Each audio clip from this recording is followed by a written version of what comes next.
सलगरेत आपण 60% मतदान घेतलं तर मी गुलाल लावणार. सलगरेत पागलाला गुलाल लावायचं यायचं नाही कुणी लावून घेणार नाही. माझ्याकडनं लाखभर रुपये खर्च होऊ द्यात, पण तुम्ही इथं हजर असलेले नाही ठरवा म्हणा. एक मोठी दाजी रुसले म्हणून एवढी मोठी म्हैसाळ योजना दिली आणि सलगरला दादा घराला काय देणार. भावाला पाडले एकदा तुला पडतो आणि तुला पडतो आणि ही गुरमीची भाषा आहे. खासदारांना निवडून आणण्यासाठी स्वतःच्या पैशानं दुकान जाळला मी त्या पैशासाठी तुम्हाला सांगायचं म्हणजे. त्यामुळे काही जणांच्या बुवा उंचवले असतील अरे आरुचं इकडे कसं आहे विक्रम इकडे कसं आहे, पण तसा काही विषय नसतोय. ज्यावेळी वेळ येतात वरची लोक आपल्या खुर्च्या बदलतात, मग आम्ही इथं का भांडत बसायचं. रवींद्र वस्त्रनिकेतन सलगरे खास लग्न बस्तावा आहेरासाठी होलसेल पेक्षाही कमी किमतीत संपूर्ण कुटुंबाची खरेदी. कांचीवरम, बनारसी, जुल्ला Bangalore silk, Madurai silk, Calcutta cotton full व्हरायटीत उपलब्ध. सूट व इंडो शेरवानी, हळदीसाठी कुर्ता, सफारी, ब्रँडेड शर्ट, पॅन्टचे खास कलेक्शन. असंख्य व्हरायटीसह 51% भरघोस डिस्काउंट. जादा झालेला माल परत घेऊन पैसे परत. त्वरा करा, आजच भेट द्या रवींद्र वस्त्रनिकेतन सलगरे.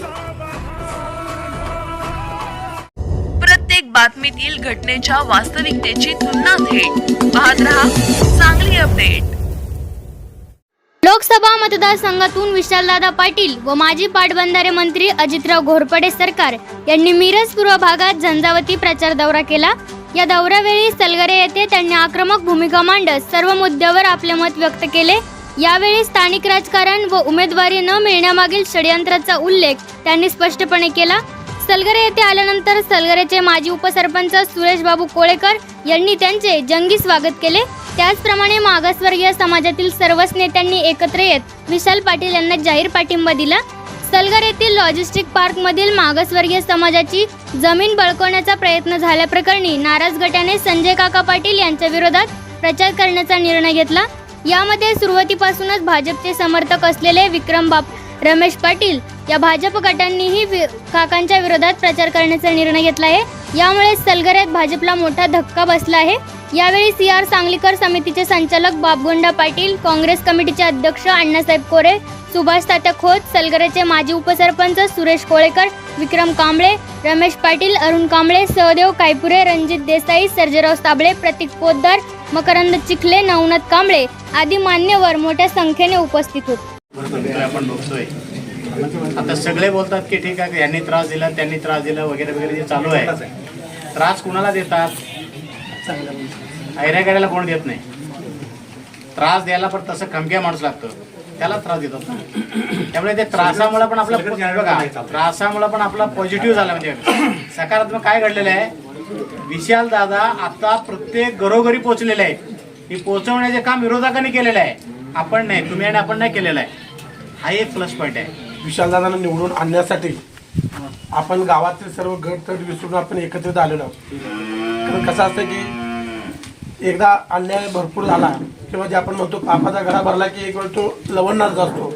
त्या पद्धतीनं जनतेनंच आपला आता हातात घेतलेला आहे की सत्ता बदलायची, आणखीन चांगला माणूस आपला चांगला उमेदवार लोकसभेत पाठवायचा. कारण गेल्या 10 वर्षात जर आपण बघितलं तर काय परिस्थिती आहे, किती विकास केला आणि काय केला आणि किती लोकांच्या संपर्कात राहिले ह्या गोष्टी आपण सर्वांना इथे बसलेल्यांना माहीत आहे. त्यामुळे काही जणांच्या बुवा उंचवले असतील अरे आरुचं इकडे कसं आहे विक्रम इकडे कसं आहे, पण तसा काही विषय नसतोय. ज्यावेळी वेळ येतात वरची लोक आपल्या खुर्च्या बदलतात, मग आम्ही इथं का भांडत बसायचं.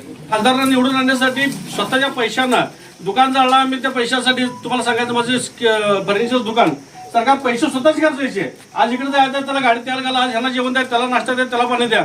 मी त्यांच्यासाठी एवढे पैसे खर्चले असतील की माझं मला माहित नाही मी काय केलं ते.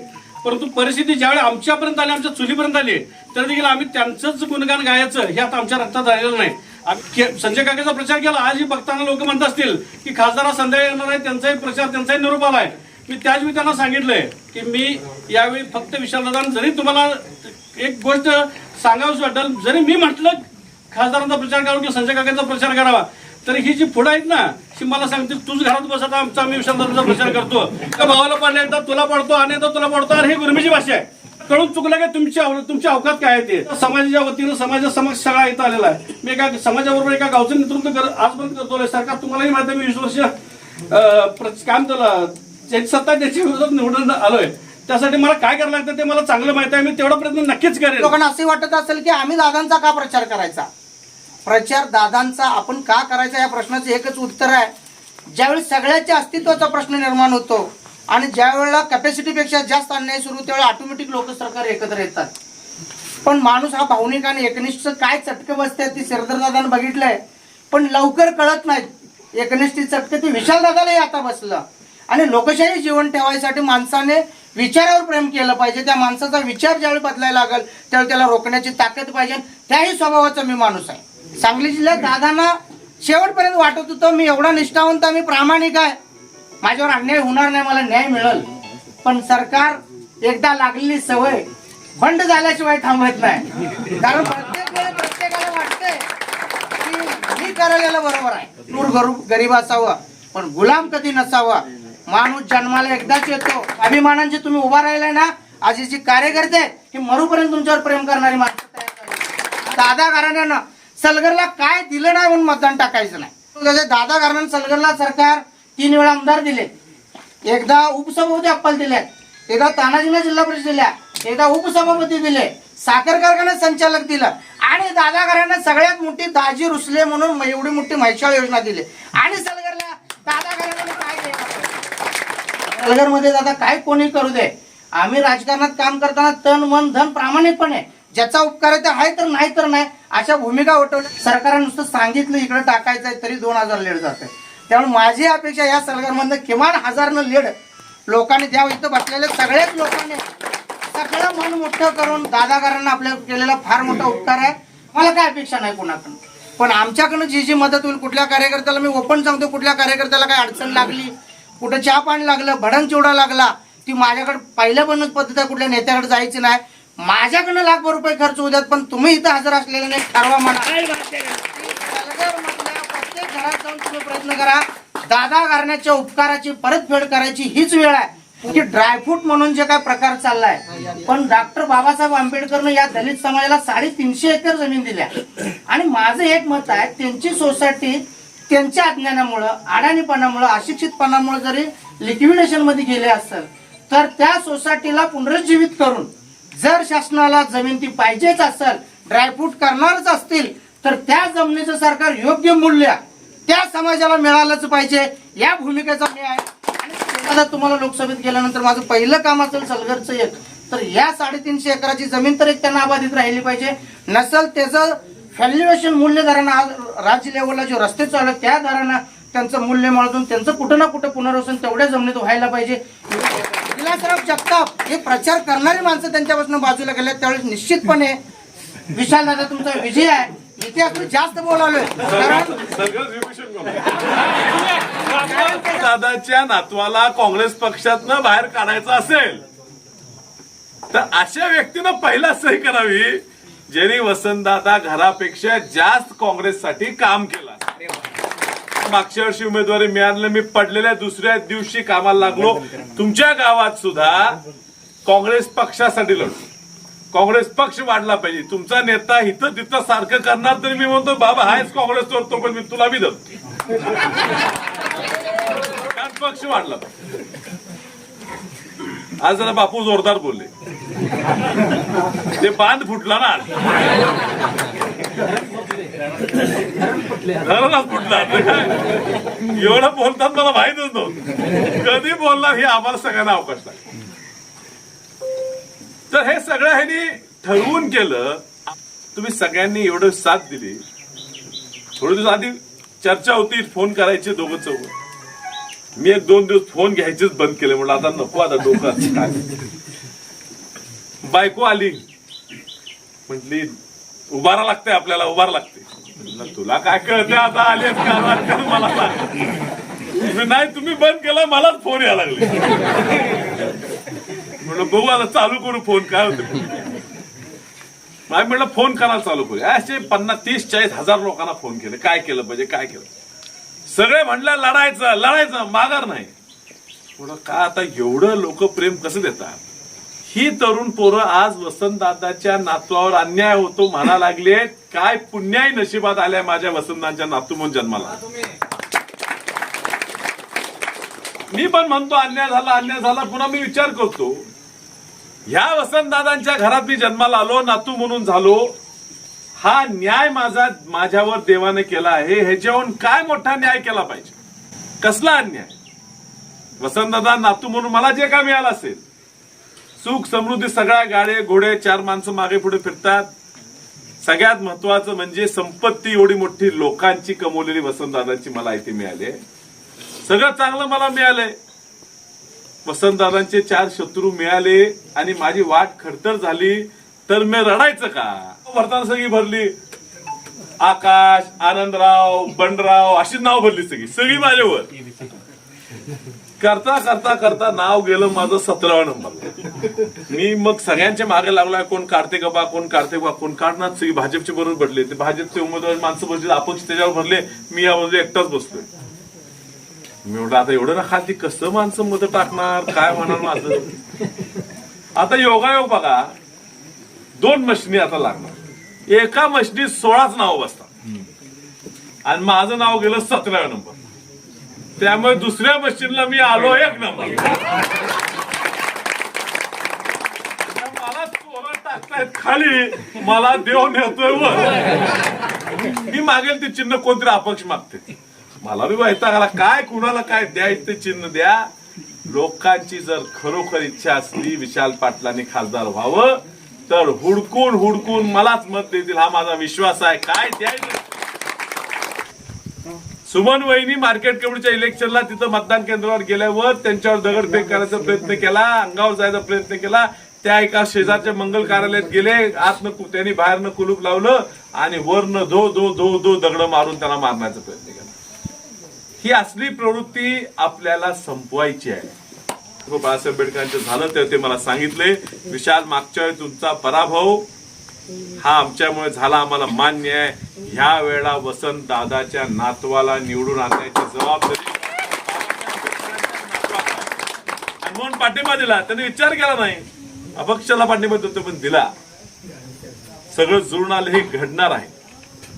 या गावात सुद्धा जो फसवेगिरी संजय पाटलांनी केली, पहिला म्हणजे जाहीर केलं की ह्या ठिकाणी मुळात ड्रायपोर्ट होणार होता रांजणीला, म्हणे रांजणीला ड्रायपोर्ट होणार, रांजणीला ड्रायपोर्ट होणार, रांजणीला ड्रायपोर्ट होणार. मागच्या निवडणुकीत म्हणला रांजणीला ड्रायपोर्ट मी करणार, मागची गेली, ही आली, पुढची निवडणूक आली तर काय ड्रायपोर्ट नाव नाही. मग एकदम उठला, म्हणला सलगरला ड्रायपोर्ट मंजूर झाला, मंजूर झाला. तुमच्या गावात गुलाल उधळला, काय काय केलं कुणाच ठेव, काय काय केलं, स्टेटस बिटस सगळं, स्टेटस तर पेढ जिलेबी स्टेटस सगळ्यांचं. पुन्हा आपल्या शेजारच्या जानरवाडीचे आपले डॉक्टर कुंडले यांनी काहीतरी माहिती अधिकार पत्र विचारला, ड्रायपोर्ट खरोखर आहे का? तर ड्रायपोर्टचे पत्र आलं, कुठलाही ड्रायपोर्ट मंजूर नाही. मग काय करणार, काय झालं नेमकं? मग पुन्हा माहिती अधिकार पत्र मिळालं तर कळलं की एका खासगी कंपनीला, शासनाला नाही, सरकार MIDC नाही, मल्टीनोडल पार्किंग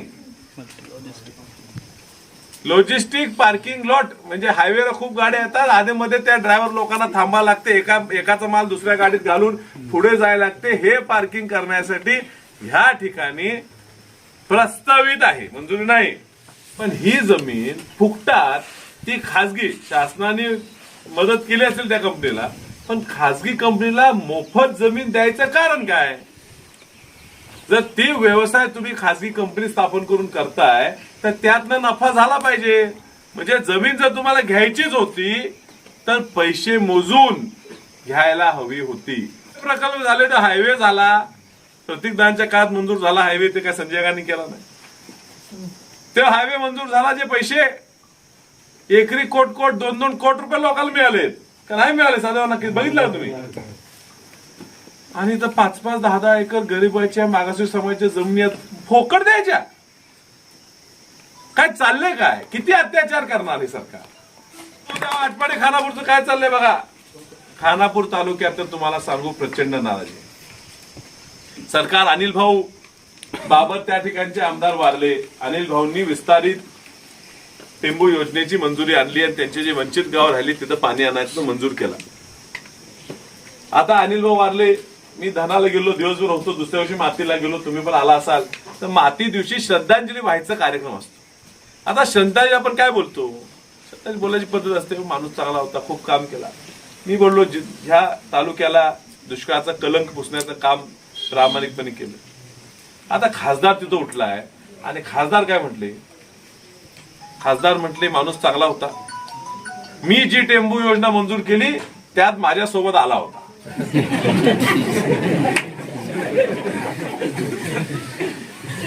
म्हणजे तो मेला माणूस तुझ्या त्रासानं तिथं मी मळावरचं सोनं मिळते काय म्हणून तिथं आणि पळाला. आणि आता वर्ण दबाव, आज फडणवीस साहेब आले, त्यांचा दबाव चाललाय बाबरांच्या पोरावर. आता शेवटी पोरं बाप मेला करतायत काय, घाबरले बिचारे तुमच्या मागणं फिरणार, त्यांच्या दबाव आहे माझं काम करायचं माझं काम करायचं. अरे तुम्ही म्हणशील, ती पोरं घाबरून म्हणतील, लोक ऐकतील का? आपला नेता ज्याच्यामुळे मेला, ज्या ज्या त्रासाने मेला, त्याला मताचं बोट त्या ठिकाणी जाईल का? आधीच वाकडं घालायचं, जाईल का? खानापूर तालुक्यात मतदान नाही, आटपाडी तालुक्यात मतदान नाही, त्यांच्या तासगाव तालुक्यात सुद्धा जरा फक्त आपण कमी पडतोय. 8 दिवसात तुम्हाला सांगू, एकाही तालुक्यात भाजपला पुढे आम्ही जाऊ देणार नाही. तुमच्या गावात मी ठरवलंय, बघा टार्गेट घ्या, निवडून आपण येणारच आहे, पण खरा विजय कधी आहे? जर सलगरेत आपण 60% मतदान घेतलं तर मी गुलाल लावणार.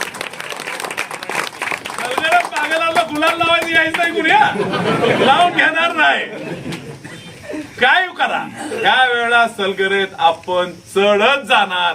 कोण काय त्याला करायचं ते करू दे, आणि त्यानंतर धाडसाने तुमच्या प्रत्येक अडचणीत मी आहे, सरकार आहे, आम्ही सगळीजण आहे, तुमच्या पाठीमध्ये ताकदीने उभं राहू, ही तुम्हाला या ठिकाणी आश्वासन देतो. लिफाफा चिन्हापूरचं बटन दाबून आम्हाला निवडून द्या ही विनंती करतो. थांबतो. नमस्कार.